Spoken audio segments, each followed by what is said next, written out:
Selamat datang di Firecast kita hari ini. Teman-teman, kita akan membahas sesuatu yang serius tapi sering kita abaikan.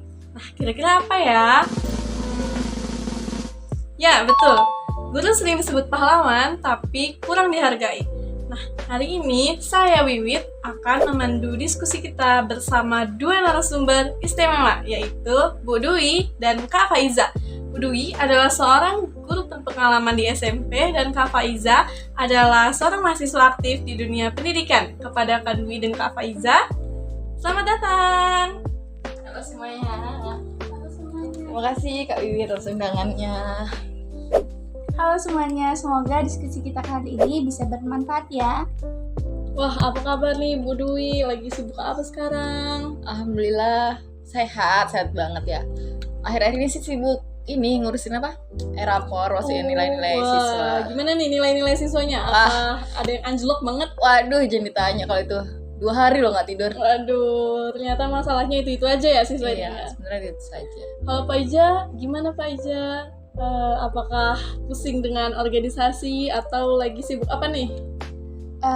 Hari ini nggak ada sih, cuman lagi persiapan buat UAS aja. Ternyata sudah mendekati UAS ya. Nah, Bu, jadi saya tuh punya pertanyaan. Kenapa ya guru itu sering disebut sebagai pahlawan? Kalau menurut Ibu Dwi, kenapa? Ya mungkin karena tugas seorang guru itu lebih daripada mengajar. Bukan hanya mengajar sih, mereka mendidik, juga mempersiapkan untuk masa depan generasi muda. Terus tapi penghargaan yang diterima guru ini tidak setara dengan usaha yang mereka berikan kepada siswa-siswanya. Nah, betul juga ya Bu. Kalau menurut Kak Paija sendiri sebagai mahasiswa, bagaimana tanggapannya?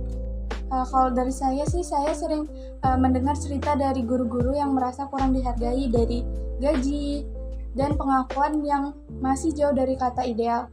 Terus menurut saya juga guru ini sangat berperan penting ya. Kalau misalnya nggak ada guru, kita nih nggak bisa untuk mencapai apapun. Oh, jadi pendapat Kak Paija dan Bu Dwi sama lah ya.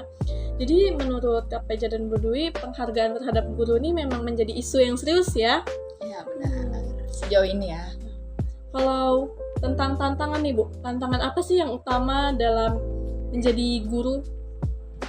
Nah, ada beberapa hal sih Kak sebenarnya. Mungkin ada 3 yang saya tahu. Nah, yang pertama itu dari sisi gaji. Nah, yang sisi gaji ini banyak dari guru honorer yang gajinya jauh di bawah UMR. Yang kedua dari sisi kebijakan. Sisi kebijakan ini kami, guru, sering menjadi korban perubahan kurikulum tanpa ada pelatihan yang memadai. Nah, yang terakhir itu masyarakat sering menganggap enteng pekerjaan guru ini, mudah, cuman ini, cuman itu. Padahal tugas guru itu lebih banyak lah kewajibannya untuk para siswanya. Wah, tapi memang benar sih ya, jadi cukup berat ya Bu ya sebenarnya. Iya, sebenarnya ya. Kalau menurut Kak Aija sendiri gimana nih tanggapannya melihat masalah yang disampaikan oleh Bu Dwi tadi? Kalau dari pengalaman saya sih Kak, masih banyak nih mahasiswa dan masyarakat yang menganggap profesi guru itu biasa aja. Padahal pekerjaan guru itu sangat kompleks dan membutuhkan dedikasi yang tinggi. Wah, iya sih, berarti pendapatnya sama ya. Oh iya, ada juga kan stigma tentang guru. Kalau seseorang mau menjadi guru itu pasti dianggapnya kayak nggak ada cita-cita lain apa, atau nggak ada pilihan lain ya, kenapa harus jadi guru, ya kan? Sering bener kan? Iya, sering. Nah, jadi kita akan bahas ini setelah iklan berikut. Tungguin ya.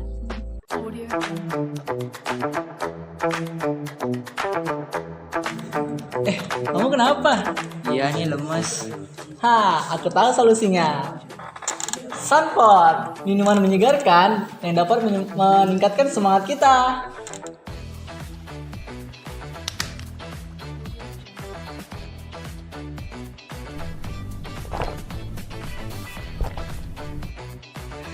Wah seger banget. Aku jadi semangat mau mengerjakan tugas hari ini.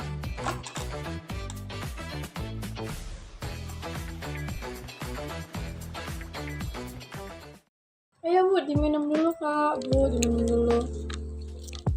Nah, jadi ini airnya nih khusus dari asli Bintan. Wah, ini di Gunung Lengkuas Bintan ya. Ternyata di Kepulauan Riau ada gunung. Iya, ada banyak gunung di Kepulauan Riau ini. Seger kan? banget, seger banget. Saya juga suka stok dulu. Oh ya, mengenai stigma tadi gimana nih Bu pendapatnya? Tepat sekali Kak. Sebenarnya sih Selain kemampuan mengajar, seorang guru tuh juga harus memiliki kesabaran dan kreativitas yang tinggi. Namun sayangnya tidak selalu dihargai sama masyarakat, sama situasi tertentu sebagaimana mestinya.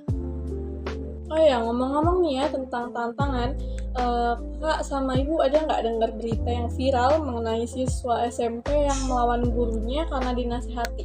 Nah, perilaku ini nih benar-benar membuat kita bertanya-tanya nggak sih, kenapa sih rasa hormat ke guru makin zaman ke zaman itu semakin berkurang?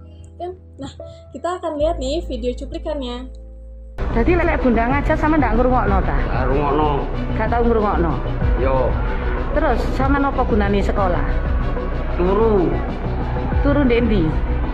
di pendeman, Pendeman iki. kuburan, Hah? Tono, Oh, ndek Sentono. Yo.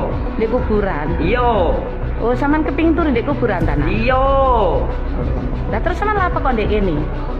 lo, sekolah, Lho, cari kepingin ndek Sentono ndek kuburan. ya ayo nih sentono gua, jangan bantal aku, Lho, aku takok unit 3. golek ono dewi, Lho kan kon sing ngerjakno aku gurune, lha kok kon aku kon goleki dhewe. lah kan aku semua ndak ngerjakno, Lho lah kan tadi sekolah iku ndak ngerjakno blas. ndak, Lho terus lha apa kon kok sekolah lek gak ngerjakno blas? Kan itu menilairen aku kan berhak takon yo nah. Berhak gak bisa tanya. Saya juga sudah melihat berita itu, Kak. Rasanya sedih sekali, padahal guru itu hanya mencoba menegakkan keadilan, tetapi malah diperlakukan seperti itu. Nah, dari video tersebut tuh menunjukkan kurangnya pendidikan karakter yang harusnya sudah diterapkan sejak dini. Benar sekali ya, setuju sama Kak Faiza. Guru seringkali menjadi korban fisik maupun verbal demi untuk mendisiplinkan siswa-siswanya. Ini adalah salah satu bukti nyata bahwa penghormatan terhadap guru semakin tergerus. Wah, jadi selain dari sisi sistemnya, ternyata ada juga ya masalah dari sosial yang semakin memperburuk kondisi penghargaan terhadap guru itu sendiri. Kalau gitu gimana nih Bu? Apa yang bisa kita perbaiki buat keadaan ini? Mungkin Bu Dwi bisa kasih pendapat atau nasihat nih buat teman-teman semua. Kalau menurut saya itu adalah yang paling utama adalah kebijakan yang mendukung. Pemerintah itu harus memastikan kesejahteraan guru termasuk honorer. Selain itu, pemberian penghargaan yaitu adalah pelatihan yang berkualitas dan pengakuan terhadap atas kerja keras guru sebagai guru di sekolah bersama siswa. Dan yang terakhir adalah masyarakat harus lebih sadar bahwa tugas guru itu lebih banyak di sekolah. Kalau pendapat dari Kak Ija sendiri gimana? Saya rasa masyarakat harus lebih menghormati guru, misalnya tidak menyalahkan mereka terhadap hasil belajar anak yang kurang maksimal, dan kita juga harus mendorong program penghargaan terhadap guru berprestasi. Dan kalau dari kalangan pelajar itu harus ada pendidikan karakter yang lebih diperkuat. Gitu ya. Jadi dengan melakukan itu insya Allah pasti bisa diperbaiki ya. Saya juga setuju sih, karena edukasi publik itu sebenarnya penting ya, supaya guru itu lebih dihargai dan lebih Dibicarakan. gitu. Jadi kita tuh bisa melakukan edukasi publiknya tuh di sosial media, juga kampanye gitu ya, yang paling efektif untuk sekarang. Nah, gimana ya teman-teman? Diskusi hari ini sangat berbobot bukan? Dan membuka mata kita semua bahwa guru itu benar-benar seorang pahlawan dan masih banyak yang harus kita lakukan nih dan kita perbaiki untuk menghargai guru ini. Nah, terima kasih nih untuk narasumber Dwi dan Kak Ija yang sudah mau bergabung dan membagi pendapat dan nasihatnya kepada kita. Semoga obrolan kita hari ini itu dapat merubah perubahan di Indonesia Emas 2045. Terima kasih juga kepada apa namanya podcast ini? Namanya Fire Podcast. Jadi dia tuh punya slogan gitu, Bu. Wih, Jadi kalau misalnya keren saya ucap Fire Podcast, Ibu bilang fire gitu. Lucu kan, Bu? Jadi kita coba. Oh iya. Firecast, fire. Bagus. Nah, jadi untuk para pendengar nih, yuk kita mulai dari diri sendiri untuk menghargai guru-guru di sekitar kita. Jadi, sampai jumpa di episode berikutnya. Hai. Aku nggak bilang makasih, udah skip. Iya, dia skip coy. Betul, saya juga senang.